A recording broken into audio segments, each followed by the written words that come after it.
इस वीडियो में बात करते हैं हम लोग भारत में जो व्यापार और वाणिज्य का इतिहास है उसकी। व्यापार मतलब जो हमारा ट्रेड है और वाणिज्य मतलब कॉमर्स। तो इसमें कुछ चीजें हैं जो आपको समझ में आनी चाहिए। आर्थिक एवं वाणिज्यिक विकास जो है वो प्राकृतिक परिवेश पर निर्भर करता है बहुत हद तक। समझ रहे हैं आप? जैसे जहां पर जमीन अच्छी है वहां पर खेती होगी, जहां पर माइनिंग है, खान है तो वहां पर खनन होगा। तो किस तरह की आर्थिक गतिविधियां होंगी ये बहुत हद तक डिसाइड क्या करता है कि आप कैसी जगह पर रह रहे हो। और खास तौर से अगर बहुत ज्यादा टेक्नोलॉजिकल डेवलपमेंट नहीं हो पाया है तब तो पूरी तरह से आप मान लीजिए कि कैसी जगह पर रह रहे हो आप वहां पर डिपेंड करता है। जैसे हम लोग ये वीडियो बना रहे हैं तो ये थोड़ा सा टेक्नोलॉजिकल डेवलपमेंट के बाद ही पॉसिबल हो पाया ना। और एजुकेशन शिक्षा खुद में एक ऐसी चीज है जो मानव सभ्यता में काफी विकास हो जाता है उसके बाद से ये सिस्टमेटिक रूप से दी जाती है। बहुत सारे समाज ऐसे रहे हैं, अभी भी बहुत सारे देश ऐसे हैं जहां पर शिक्षा जो है साक्षरता दर बहुत कम रहती है। भारत में साक्षरता दर बहुत अच्छे से बढ़ी है। पाकिस्तान हमारा पड़ोसी देश है, लगभग 50% लोग अशिक्षित हैं अभी भी। तो होता क्या है कि बहुत सारी सभ्यताओं में शिक्षा देने का कोई सिस्टम होता नहीं है। तो ये मानव विकास की अगर आप को देखोगे एक साथ, मानव जो सभ्यताएं उनका विकास की बात करोगे तो वहां पर शिक्षा जो है वो बहुत बाद की चीज आती है। और शिक्षा में अगर मुझे ये वीडियो बनाना है तो मैं चाहे कानपुर में रहकर करूं, चाहे उदयपुर में रहकर करूं, चाहे हिमाचल प्रदेश में रहकर करूं, बस मुझे इलेक्ट्रिसिटी चाहिए और इंटरनेट चाहिए और कैमरा चाहिए तो मैं कहीं से भी काम कर सकता हूं। लेकिन अगर मुझे खेती करनी है, अगर मुझे नारियल की खेती करनी है तो मुझे भारत का जो कोस्टल एरिया है, जो समुद्र के किनारे वाले कुछ राज्य वहां पर करना पड़ेगा, क्योंकि वहां पर ही जो जिस तरह का क्लाइमेट है, जलवायु है, वो उसको सूट करती है। तो होता क्या है कि किस तरह की आर्थिक गतिविधियों को आप देख रहे हो वो बहुत हद तक इस पर डिपेंड करता है कि वहां का आसपास का परिवेश कैसा है। मैंने आपको पिछले वीडियो में बताया था कि चीन में ये कहा जाता था कि जो लोग अच्छा काम करेंगे, चीन में रहने वाले लोग, उनका जन्म भारत में होगा, है ना। ऐसा क्यों कहा जाता था? चीन का जो एरिया है आज का जो भारत है उसका लगभग 3 गुना है। कितना है? 3 गुना हमसे बड़ा है चीन। लेकिन मालूम है आपको, भारत में जो खेती करने की जमीन है वो 141 मिलियन हेक्टेयर्स है। कितनी है? 141 मिलियन हेक्टेयर्स। और चीन हमसे 3 गुना बड़ा होने के बाद भी वहां पर 80 मिलियन हेक्टेयर से लगभग। यानी कि हमारी जो खेती योग्य जमीन है वो लगभग समझ रहे 1.5 गुने से भी बहुत ज्यादा है, 2 गुने से थोड़ा कम है। 80 दूनी 160 होता है, 141 है लगभग। तो यहां से आप ये समझिए कि उस समय आज से 100 साल पहले खेती ही सबसे बड़ी आर्थिक गतिविधि हुआ करती थी, चाहे चीन हो चाहे भारत हो। और चीन में तो बहुत बड़ा रेगिस्तान है। आप समझ रहे मंगोलिया के नीचे का पूरा चीन जो है उसमें समझ लीजिए कि पूरी की पूरी जो उनकी पॉपुलेशन है वो 1/3 से भी कम क्षेत्र में रहती है। जो चीन का मैप है 94% लोग इधर रहते हैं, बाकी के 6% लोग ही बाकी के लगभग आधा क्षेत्र में रहते हैं। तो बहुत ही अलग तरह की पॉपुलेशन है। जैसे भारत में भी कुछ प्रदेश है जहां पर जनसंख्या घनत्व बहुत कम है। अरुणाचल प्रदेश है जैसे कि, तो 15-16 के आसपास जनसंख्या घनत्व है, मतलब 1 स्क्वायर किलोमीटर में ऑन एन एवरेज 15-16 लोग रह रहे हैं। ऑस्ट्रेलिया तो पूरा देश ही ऐसा है जहां पर करीब 4 के आसपास है, क्योंकि बीच में बहुत बड़ा डेजर्ट आ जाता है। जहां पर रेगिस्तान होगा वहां पर आदमी नहीं रहते, क्योंकि जीवन बहुत कठिन हो जाता है, खाना पीना आप उगा नहीं पाओगे। तो उस दृष्टिकोण से भी शायद ये कहा जाता होगा। क्यों? क्योंकि उनको पता था कि भारत तो शस्य श्यामला है ना, जो हम लोग का वंदे मातरम उसमें भी लिखा हुआ है, और वो बहुत हद तक सही है। हमारे यहाँ गंगा यमुना का जो दोआब है बहुत ही ज्यादा फर्टाइल माना जाता है। गंगा यमुना को छोड़कर के बहुत सारी नदियां हैं, कृष्णा है, कावेरी है, गोदावरी है, बहुत सारी नदियां हैं जो आसपास के क्षेत्र को बहुत अच्छे से सिंचित करती हैं और बहुत उपयोगी बनाती हैं। तो होता क्या है कि ये एक सत्य है कि आसपास का प्राकृतिक परिवेश कैसा है उस तरह की आपके यहाँ पर आर्थिक गतिविधियां होंगी। भारत भी इससे अछूता नहीं है। और भारत कहां से कहां तक है, तो एक मैं बचपन में था तो एक श्लोक पढ़ते थे जिसमें भारत के बारे में बताया जाता था कि भारत है क्या। और इससे भी ये सिद्ध होता है कि एक तरह की जो एक साथ रहने की भावना थी वो बहुत सारे फैक्टर्स की वजह से भारत में एक हो गई थी। क्यों? क्योंकि भारत वास्तव में मालूम है आपको, अफ्रीका से टूट करके आकर के यूरेशियन प्लेट से टकराया था तो हिमालय बना हुआ है। और अभी भी जो इंडियन प्लेट है वो धीरे धीरे अंदर जाती है। मैं कभी आपको ज्योग्राफी पढ़ाऊंगा, भूगोल तो बताऊंगा। तो हुआ क्या है कि भारत भौगोलिक स्तर पर एक अलग चीज है। सब कॉन्टिनेंट है, कॉन्टिनेंट समझते हैं महाद्वीप, भारत को बोला जाता है उप महाद्वीप। क्यों? क्योंकि वो पूरा एक अलग है, पूरा सिस्टम अलग है, उनकी अपनी ज्योग्राफी अलग है, सारी चीजें आपको मिलेंगी। भारत में आपको रेगिस्तान भी मिलेगा, भारत में आपको बर्फ से ढकी हुई चोटियां भी मिलेंगी, हर तरह की जलवायु मिलेगी, बहुत सारी चीजें हैं जो भारत में आपको मिल जाएंगी। तो इस वजह से हम लोगों को बताया जाता था उत्तरम यत समुद्रस्य हिमाद्रेश्च दक्षिणम वर्ष तद भारतम नाम भारतीय यत संतति। मतलब जिसके उत्तर में हिमालय है और जिसके दक्षिण में समुद्र है वहां पर उसको भारत कहते हैं और वहां के रहने वाले लोगों को भारतीय कहा जाता है। तो ये भी इससे समझ में आता है कि हम लोग ऐतिहासिक दृष्टि से भी इसको एक इकाई के रूप में देखा करते थे, और वो इकाई एक क्यों बन पाई ये समझिएगा। देखिए, भारत में ये दो चीजें बहुत इंपॉर्टेंट हो गई। क्या हो गई भारत में? नहीं, एक था सिल्क रूट। अब जब मैं बचपन में था ना तो मुझे समझ में नहीं आता, तो मुझे लगता था कोई ऐसी रोड होती होगी। सिल्क रूट क्या था मैंने पढ़ लिया था कि बहुत सारे लोग व्यापार करने के लिए या फिर भारत में आने के लिए या कुछ एक रास्ते थे जहां पर अलग अलग जगह पर जाना होता था, तो वो एक रास्ता हुआ करता था जिस रास्ते से ये सारी चीजें होकर के जाती, तो उसको हम लोग सिल्क रूट कहते थे। सिल्क क्यों कहते थे? तो उसका भी अपना एक कारण आ जाता है, क्योंकि उसकी भी ट्रेडिंग बहुत हुआ करती थी, जो सिल्क है उसकी। तो होता क्या था कि कोई एक रोड नहीं थी, बहुत सारी रोड्स का नेटवर्क था जिसको मिला करके हम लोग उस पूरे रास्ते का जो नेटवर्क था उसको कहा करते थे सिल्क रोड। अभी मैं आपको इसी को दिखा दूंगा पैड पर बनाते टाइम पर, तो आपको अच्छे से दिखेगा कि सिल्क रोड की क्या बात कर रहा हूं। तो ये इसको हिंदी में हम लोग रेशमी मार्ग या रेशमी राह कहा करते हैं। ऐसे ही भारत की जो भौगोलिक स्थिति है, जैसे मान लीजिए अभी मैं आपको ये भी मैप पर दिखा दूंगा तो आपको अच्छे से दिखेगा। ये हमारा भारत है, तो यहां पर आ जाता है आपका मिडिल ईस्ट। मिडिल ईस्ट मतलब खाड़ी के देश हैं, इराक है, यहाँ पर अभी दुबई है, इन सबसे बहुत अच्छे से ट्रेड हुआ करता है। तो जो अरब देश आ जाते हैं, यहाँ पे सऊदी अरब है, फिर यमन है, ओमान है। ऐसे ही यहाँ पर आपका आ जाता है क्या? साउथ ईस्ट एशिया, दक्षिणी पूर्व एशिया। तो यहाँ पर आपके कौन कौन से देश हैं? इंडोनेशिया है, मलेशिया है, थाईलैंड है, और आप थोड़ा दूर चलाएंगे सिंगापुर है। तो ये सारे देश है, यहाँ पर भी हमारा खूब ट्रेड हुआ करता था, बहुत व्यापार होता था।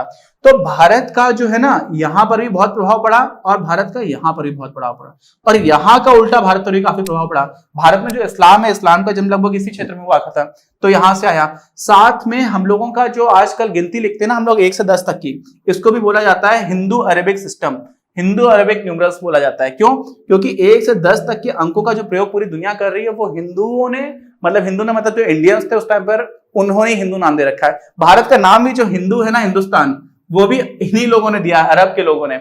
और हिंदू जो शब्द है वो भी हमें अरब के लोगों से ही मिला हुआ है। तो हुआ क्या कि ये जब हम लोग ट्रेड क्या करते थे, यहां से आकर के आप उधर जाकर के मिल रहे हो, वो लोग आपसे मिल रहे हैं, तो आपस में आपके कल्चर में क्या चीजें, उनके कल्चर में क्या चीजें, वो सारी क्या हो जाती थी, एक दूसरे से एक्सचेंज हुआ करती थी। और उसी के साथ साथ उससे क्या होता था कि आप बहुत सारी चीजें अपनी सिखा रहे होते हो किसी और को, उनसे सीख रहे होते हो। भारत का बहुत ज्यादा कल्चरल इन्फ्लुएंस यहाँ पर भी है। कहां पर? जो अपने साउथ ईस्ट एशियन कंट्रीज हैं, वहां पर भी रामायण वगैरह का सीन चलता है। इंडोनेशिया में अंकोरवाट ये बहुत बड़ा, विश्व का सबसे बड़ा मंदिर हुआ करता था। अभी तो एक नया मंदिर बना दिया है, उसको उसने ओवरकम कर लिया, लेकिन बहुत समय तक ये मंदिर बना रहता था। तो भारत का प्रभाव इन सारे क्षेत्रों में क्यों था? क्योंकि ट्रेड होता था, व्यापार हुआ करता था। उसको मैं अभी अच्छे से बनाऊंगा, जब मैप पर आपको दिखेगा तो बहुत अच्छे से देखेगा।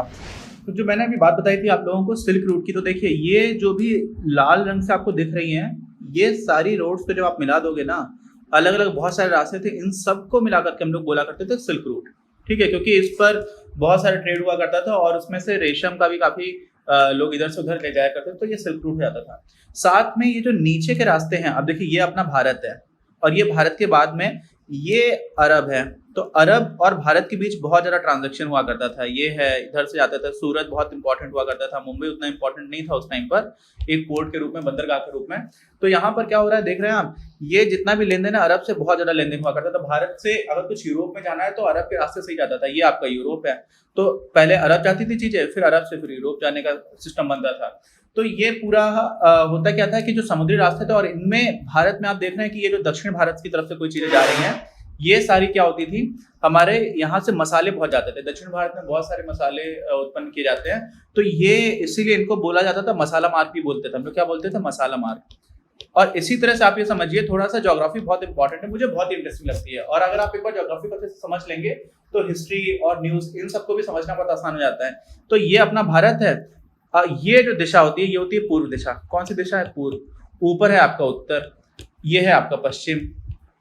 तो देखिए भारत से ये जो अरब है वो पश्चिम में है, लेकिन ये जो आप नीचे देख रहे हैं, ये सारे जो मैंने अभी इसको इनसर्कल किया है, ये सब कुछ मिला करके यहाँ पे लगभग 10 देश आते हैं, जिसमें से हम कुछ ऊपर वालों को भी मिला लेते हैं। तो इनको बोलते हैं क्या? दक्षेश कहते हैं। ये है साउथ ईस्ट एशिया। क्या है? South east Asia. इस कौन कौन से देश आते हैं? सिंगापुर है, उसके बाद से ये आपका इंडोनेशिया काफी बड़ा हो जाता है। ठीक है, यहाँ पर एक छोटा सा देश आता है, बुरुंडी बोलते हैं उसको, लाओस है, इधर कंबोडिया है, वियतनाम है, ये सारे देश मिलाकर के यहाँ पर भारत का बहुत प्रभाव रहा है। और ये क्यों रहा है प्रभाव, देखिए ये जो आपको रास्ता दिख रहा है, ये रास्ता, ये पूरा रास्ता समुद्र से होता हुआ इसी रास्ते से जाया करते थे लोग। तो यहाँ से साउथ ईस्ट एशिया के साथ हमारे कल्चरल टाइज बहुत अच्छे हैं। और एक और बात है कि भारत का अफ्रीका में भी कल्चरल टाइज अच्छे हैं। अगर आप 100 साल 200 साल पहले देखेंगे, खासतौर से अंग्रेजों के आने के समय पर बहुत सारे भारतीयों को वहां पर मजदूरी के लिए ले जाते थे, तो अफ्रीका में भी भारत के कल्चर का प्रभाव आपको देखने को मिल जाएगा। अब आप ये समझिए कि भारत की जब लोग बात करते हैं ना, तो भारत का जो इतिहास है उसको समझ लीजिए। सबसे पहले तो हम लोग सिंधु घाटी सभ्यता में तोड़ते हैं, जिसको हम लोग लिख देते हैं IVC, Indus valley civilisation. Sindhu घाटी सभ्यता, इंडस मतलब सिंधु, वैली मतलब घाटी, और सिविलाइजेशन मतलब सभ्यता। तो ये जो सभ्यता है ना, ये लगभग 3rd मिलेनियम BC, मिलेनियम को हिंदी में बोलते हैं सहस्त्राब्दी, सहस्त्र मतलब होता है 1000, तो 3rd मिलेनियम BC का मतलब क्या होता है, बिफोर क्राइस्ट। क्राइस्ट बोले तो ईसा मसीह, तो ईसा पूर्व बोलते हैं हम लोग इसको हिंदी में। तो तीसरी सहस्त्राब्दी ईसा पूर्व का मतलब क्या हुआ कि अभी तो कौन से सन चल रही है, 2020, तो 2020 तो हम लोग ईसा के बाद के समय की बात कर रहे हैं, और ईसा से भी 3000 साल पहले से शुरुआत हो चुकी थी, क्योंकि तीसरी की बात कर रहे हैं। तो 3000 से लेकर के 2000 साल पहले तक की जो बात है, तो देखिए 3000 ज्यादा पहले आएगा, और उसके बाद से 2000 साल पहले, फिर 1000 साल पहले, फिर ईसा हो गया, उसके बाद से फिर 100, आज हम लोग 2020 से पहुंचे हैं, ठीक है। तो जो 3000 साल पहले की बात किससे, ईसा से, तो आज से कितने साल पहले की बात हो जाएगी, 2000 साल से तो अभी भी हो चुके हैं, तो 2000 और 3000 मिला दीजिए, लगभग 5000 साल पहले इंडस वैली सिविलाइजेशन के शहर आना स्टार्ट हो चुके थे। हड़प्पा, मोहनजोदड़ो के बारे में आपने पढ़ा होगा, लोथल के बारे में भी पढ़ा तो है आप लोगों ने, शायद कुछ लोगों को याद नहीं हो। तो देखिए ये तो शहर हुआ करते थे, जहां पर हमें दिखता है कि बहुत सारी ट्रेडिंग हुआ करती थी। कैसे दिख जाता है यार, सिक्के मिलते हैं, अलग अलग तरह की वो कारीगरी करने वाले सामान दिखाई पड़ते हैं, बर्तन मिलते हैं, बहुत सारी चीजें ऐसी हैं जो मेसोपोटामिया क्या है, मेसोपोटामिया एक प्राचीन क्षेत्र है जिसका ज्यादातर हिस्सा आप समझ लीजिए आज का जो इराक है ना, जहां पे सद्दाम हुसैन था, वहां से मिलता है। उसके बाद से कुवैत है, सीरिया का भी थोड़ा थोड़ा हिस्सा आ जाता है, लेकिन मुख्य रूप से इराक का ज्यादातर हिस्सा जो था उसको मेसोपोटामिया बोला करते थे। तो मेसोपोटामिया में भी सभ्यता जन्म ले रही थी, जहां पर सुमेरियन सभ्यता बोलते हैं हम लोग, वो अलग अलग टाइम पीरियड के हिसाब से आती है। मैं आपको इतिहास पढ़ाऊंगा तो बता दूंगा। अभी आप समझिए कि मेसोपोटामिया जो है वो यहां पर कहीं हुआ करता था, अरब क्षेत्र में, समझ लीजिए इराक यहां पर मान लीजिए, और भारत हमारे यहां पर, और यहां पर हमारी सिंधु नदी के आसपास एक सभ्यता थी। तो यहां से जब ट्रेड होता था, और यहाँ के कुछ सिक्के हैं जो हमको यहाँ पर मिले हुए हैं, तो वो कैसे मिल गए, इसका मतलब है कि ट्रेड होता था, तभी तो आपको वहां का सिक्का यहाँ पर मिलेगा। तो ये सारी चीजें क्या प्रूव करती है कि आज से लगभग 5000 साल पहले से भारत में ट्रेड होना स्टार्ट हो गया था। कब, क्योंकि 3000 ईसा पूर्व की बात कर रहे हैं। और उसके साथ ही आप ये समझिए कि भारत में जो समाज का निर्माण हो रहा था ना, वो एक ऐसे समाज का निर्माण हो रहा था जहां पर व्यापारी लोग थे, उनका वर्चस्व होने लगा, उन लोगों को प्रमुखता मिलने लगी। और भारत की ऐसी भौगोलिक स्थिति थी कि सिल्क रूट और समुद्री मार्गों दोनों की वजह से भारत में ये देखा जाने लगा कि यार यहाँ पर एक तो जमीन बहुत अच्छी है, तो यहां से बहुत सारी चीजें लोग बाहर भेजने लगे। क्या क्या भेजते थे और क्या क्या खरीदते थे, गोल्ड है, सोना है, चांदी है, ये ज्वेलरी वगैरह के बाकी ज्वेल्स होते हैं, छोटे छोटे हीरे वगैरह का भी काम होता था। तो बहुत सारी चीजें ऐसी थी जो भारत से बाहर बेची जाती थी। और भारत मुख्य रूप से एक निर्यातक देश था। कैसा था, प्रमुख निर्यातक था दुनिया भर का। कैसा कैसा था, हमारे यहाँ से बाद में भी बहुत बाद के समय तक भी बहुत अच्छी क्वालिटी का कपड़ा जाया करता था। हमारे कारीगर बहुत अच्छा काम किया करते थे। मध्यकालीन भारत में आप पढ़ेंगे तो हमारे यहाँ बहुत अच्छा, अंग्रेजों ने आकर के वो सारी इस तरह की इंडस्ट्रीज को बर्बाद कर दिया था, तो वो मैं आपको कहीं पढ़ाऊंगा। लेकिन आप समझिए कि बहुत ही अच्छा एक्सपोर्ट करता था। जैसे आज पूरी दुनिया की फैक्ट्री बोला जाता है चीन को, क्योंकि चीन से बहुत सारी चीजें बनती हैं। आप देखते हैं बहुत सारी चीजें मेड इन चाइना लिखा रहता है। और आजकल जब से इन्होंने हमारी सीमा पर वो सैनिकों को पीछे से घात लगा करके एक गीदड़ की तरह जब से मार दिया और उनकी हत्या की, उसके बाद से एक देश में ऐसा चल रहा है, उनके एप्लीकेशंस को भी बैन किया गया। सुरक्षा के दृष्टिकोण से भी बहुत महत्वपूर्ण कदम था हमारी सरकार का, तो वो सारी चीजें भी की गई। लेकिन अभी भी आप देखोगे तो पूरी दुनिया में आज चीन को बोला जाता है, क्या बोला जाता है कि फैक्ट्री ऑफ द वर्ल्ड है। ऐसे ही जब इंडस्ट्रियल रिवॉल्यूशन स्टार्ट हुआ था तो इंग्लैंड को बोला जाता था, क्या बोला जाता था, फैक्ट्री ऑफ द वर्ल्ड। और इसी तरह से भारत भी एक काफी लंबे समय तक फैक्ट्री ऑफ द वर्ल्ड कहा जा सकता है। बहुत सारी चीजें ऐसी, भारत के कपड़े, मलमल का कपड़ा तो ढाका जो अलग हो गया भारत से बांग्लादेश बनने के बाद से, पहले पाकिस्तान बना फिर बांग्लादेश बन गया, तो बहुत सारी चीजों की डिमांड रहा करती थी, तुरंत हाथों हाथ बिक जाया करता था। ऐसे ही हमारे कारीगर बहुत अच्छा काम किया करते थे, उनका भी बहुत सारा सामान बिक जाता था। और भारत के जो समुद्री मार्ग थे ना, उनको बोला जाता था मसाला मार्ग। क्या बोला जाता था, मसाला मार्ग। ये देखिए क्यों बोला जाता है? क्योंकि भारत में जो जैसे दक्षिण भारत के बहुत सारे राज्य हैं, वहां पर बहुत सारी स्पाइसेस होती हैं, मसाले बहुत सारे होते हैं और मसाले बहुत ज्यादा फेमस थे, मसालों की बहुत ज्यादा डिमांड थी। कहाँ? जो विदेशी बाजार थे वहां पर। तो इन सबसे आपको क्या समझ आ रहा है कि भारत में ट्रेड बहुत अच्छा चल रहा था, जो इस तरह की गतिविधियां थी व्यापार से और वाणिज्य से संबंधित बहुत अच्छी से चल रही थी। और इसी वजह से भारत जो है वो सोने की चिड़िया कहलाया, क्योंकि जो आप निर्यात करो तो बाहर से आपको पैसा मिलेगा, गोल्ड मिलेगा, तो वो सारी चीजें हमारे यहाँ पर बनती चली गई। ठीक है, तो ये एक बेसिक अभी आपको आइडिया लगा। इसी में 2-3 चीजें हैं जो एक और आपको समझना चाहिए कि भारत की जो राजनीतिक रूप से एक एकता है। हम लोगों का देश इतना अनोखा है, अलग अलग तरह की भाषाएं हैं, अलग अलग तरह के धर्म है, फिर भी हम लोग एक हैं। क्यों है एक? किस तरह से आया? तो इसमें भी ट्रेड का बहुत बड़ा रोल होता है। कैसे रोल होता है समझिए। भारत, जैसे मान लीजिए ये भारत का अपना नक्शा है, नीचे नीचे का, उसके बाद से फिर ऊपर ऐसे करके बनाएंगे। तो यहां के किसी राज्य को कुछ सामान भेजना है, बंदरगाह तो यहां पर है, तो यहां के राज्य और यहां के राज्य के बीच में कुछ ना कुछ समन्वय होना पड़ेगा, तभी तो आप भेज पाओगे, नहीं तो आपस में लड़ाई करोगे तो सामान कैसे जाएगा। साथ में जो व्यापारिक रूप से होने वाली इकाइयां हैं, मापन की इकाइयां हैं, मुद्रा को कौन कौन सी मुद्राओं का ट्रांसफर होगा, आपकी मुद्रा हम लेंगे या नहीं लेंगे, अगर व्यापार करना तो आपको लेना रहेगा।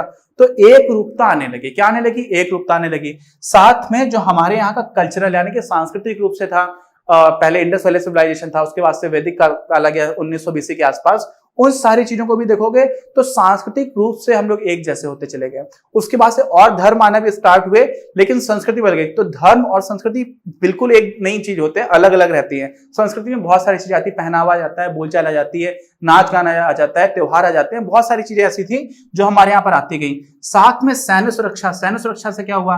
अगर आपको ट्रेड करना है तो सुरक्षा बहुत जरूरी है। जहां पर हिंसा हो रही हो, जहां पर दंगे भड़क रहे हो, वहां पर व्यापार नहीं पनपता। तो व्यापार पनपा रहे इसके लिए क्या करना पड़ता है? अलग अलग राज्यों को सिक्योरिटी देनी पड़ती थी व्यापारियों को, उनका सामान एक जगह से दूसरी जगह जा रहा है। तो इन सारी चीजों ने क्या किया ना, भारत में जो पूरा सिस्टम था उसमें एक रूपता लाना स्टार्ट किया और लोगों को एक कलेक्टिव, एक इस तरह की भावना देना स्टार्ट किया। राज्य बहुत सारे अलग अलग होते थे, अलग अलग राजा काम करते थे, लेकिन ऐसा माना जाता था कि हाँ एक ही जमीन के लोग हैं हम। समझ रहे हैं आप? तो उस तरह की भावना का भी काफी अच्छे से क्या हुआ? विकास हुआ। एक आजकल के टाइम पर सदगुरु नाम के एक फिलोसोफर हैं, फिलोसोफर समझ सकते हैं, दार्शनिक बोला जा सकता है। तो उनकी कई बातों से मैं एग्री करता हूं, कभी कभी कुछ मतभेद भी हो ही सकता है। अगर मतभेद नहीं होगा इसका मतलब आप सोच नहीं रहे हैं। तो वो एक बात उनकी काफी अच्छी लगी थी मुझे। वो क्या बोल रहे थे कि भारत और पाकिस्तान में बड़ी झगड़ा रहता है। ऐसा ही बहुत पुराने देश रहे हैं जहां पर बहुत लंबी लंबी लड़ाइयां हुई हैं। द्वितीय विश्व युद्ध में तो समझ लीजिए कि जर्मनी और फ्रांस और इंग्लैंड के बीच में कितनी खतरनाक लड़ाई हुई, लेकिन आज सारे लोग आपस में बहुत अच्छे से ट्रेड करते हैं। लेकिन भारत और पाकिस्तान में वैसी मैच्योरिटी नहीं है। तो बोलते हैं ऐसा करिए कि भारत के व्यापारियों को बहुत ज्यादा जगह दीजिए आप पाकिस्तान में, पाकिस्तान के व्यापारियों को भारत में जगह दीजिए। जब एक दूसरे समाज के व्यापारियों को आपस में एक दूसरे से बातचीत करने का मौका मिलता है ना, फिर युद्ध नहीं होता, ऐसा बोलते हैं। और काफी तक देखा भी जाता है ऐसा। अभी चीन अगर भारत के साथ इतना ज्यादा व्यापार ना कर रहा होता तो हो सकता है कि सैन्य रूप से आर्मी के लेवल पर और ज्यादा एग्रेशन, और ज्यादा जो उनका एग्रेशन है, एग्रेशन को क्या बोलेंगे हिंदी में मुझे याद नहीं आ रहा, सॉरी, गुस्सा दिखा सकते हैं, लड़ाई झगड़ा कर सकते हैं, जिस तरह की वो हरकतें कर रहे हैं वो और ज्यादा बढ़ा सकते हैं। लेकिन उनको पता है कि अगर उन्होंने ऐसा किया तो भारत का बाजार उनके हाथ से निकल जाएगा। समझ रहे हैं आप? तो व्यापार है बहुत हद तक लड़ाई को भी रोकता है, युद्ध को रोकता है, और इस वजह से व्यापार बहुत इंपॉर्टेंट होता है। अभी हम लोग ये देखेंगे अगले वीडियो में कि भारत का जो ऐतिहासिक दृष्टि से क्या था, व्यापार था, उसमें किस तरह की बैंकिंग सिस्टम हुआ करता था। क्यों? क्योंकि बैंकिंग सिस्टम की बहुत जरूरत होती है। बैंक होता क्या है आपको ब्रीफ में बताता हूं। देखिए बैंक क्या होता है, कोई एक समाज है, समाज कुछ कुछ बना रहा है, कुछ कुछ बनाने में उसमें से उस समाज ने कुछ चीजों को कंजम्पशन कर लिया, कुछ चीजें खा ली, जो चीजें बच गई हैं उन बची हुई चीजों को आप उन लोगों को बांटो जो बाकी और ज्यादा नई चीजें बना सकते हैं उनसे। नई बात समझ में आई? देखो मेरी सैलरी है, मेरी सैलरी का मैं 70% खर्च कर लेता हूं, 30% बचता है, वो 30% पैसा मैं बचा के रख लूं और वो पैसा मुझे मेरे भविष्य में बाद में कोई दे दे। लेकिन साथ में वो 30% पैसा किसी ऐसे इंसान को अगर दे दूं जो इंसान बोले कि मुझे आप पैसे दो तो मैं और सारी वस्तुएं और सेवाएं बना दूंगा। तो अगर किसी भी समाज के सरप्लसेस का जो अधिशेष है वो आप किसी ऐसे लोगों को दे पाओ जिन लोगों को पैसे की जरूरत है, तो क्या हो जाएगा, समाज में बहुत अच्छे से प्रगति होगी। और यही काम बैंक्स करती है। बैंक क्या करती है, जिनके पास ज्यादा पैसा उनसे डिपॉजिट ले लेती है और जिन लोगों को जरूरत है उनको लोन दे देती है। तो लोन वाले लोग भी अपना काम करते रहते हैं, जिनसे पैसे लिए वो डिपॉजिट कर देते हैं। तो इस तरह से पूरी व्यवस्था चलती है। तो उस समय पर कैसी बैंकिंग व्यवस्था हुआ करती थी उसके बारे में बात करेंगे और थोड़े बहुत और जो पॉइंट्स रह गए होंगे एंशिएंट बिजनेसेस से या एंशिएंट जो ट्रेड और कॉमर्स है इंडिया में उससे, उसको डिस्कस कर लेंगे। फिर हम लोग अपने जो मेन टॉपिक आ जाएगा कि व्यवसाय होता क्या है, व्यापार क्या होता है, इन सब की बात करेंगे। मिलते हैं अगले वीडियो में। और अगर अभी तक चैनल सब्सक्राइब नहीं किया है तो प्लीज सब्सक्राइब द चैनल। आप सारे लोगों के लिए हम लोग सारी मेहनत कर रहे हैं जिससे कि आप लोगों को भी एक लेवल प्लेइंग फील्ड मिले और पूरी तरह से आपकी प्रिपरेशन हो पाए, कोई भी पीछे ना रह पाए, क्योंकि पढ़ेगा इंडिया तो बढ़ेगा इंडिया। अपनी क्लास का उद्देश्य आप सभी के लिए आप ही की भाषा में गुणवत्तापूर्ण शिक्षा उपलब्ध कराना है। कक्षा 12 तक के सभी प्रमुख विषयों पर हम वीडियोस बना रहे हैं और कुछ विषयों पर वीडियोस आपके अपने चैनल अपनी क्लास की ही अन्य प्लेलिस्ट पर अपलोड भी हो चुके हैं। ज्ञान के प्रकाश से देश को सशक्त बनाने के हमारे इस प्रयास में इस चैनल को सब्सक्राइब करके और लोगों के साथ शेयर करके अपना बहुमूल्य योगदान जरूर दें। पढ़ेगा इंडिया तो बढ़ेगा इंडिया।